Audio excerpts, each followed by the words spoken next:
Pernahkah anda terfikir bagaimana Tuhan Yang Maha Kuasa akan memanggil anda? Mungkin anda bayangkan suatu pengalaman yang dramatik atau suara yang menggelegar dari syurga. Tetapi di padang gurun yang sunyi sepi, Musa menyaksikan sesuatu yang benar-benar luar biasa. Semak belukar terbakar dengan api yang marak. Namun, anehnya, semak itu langsung tidak hangus, kekal hijau dan utuh. Ini adalah panggilan yang pertama.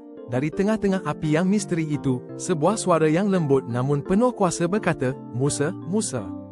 Suara itu bukan mencari kesempurnaan, bukan mencari yang terkuat, terpintar, atau paling layak.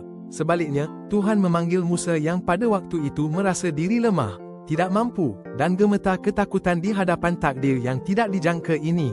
Panggilan ilahi seringkali datang kepada mereka yang paling tidak menyangka.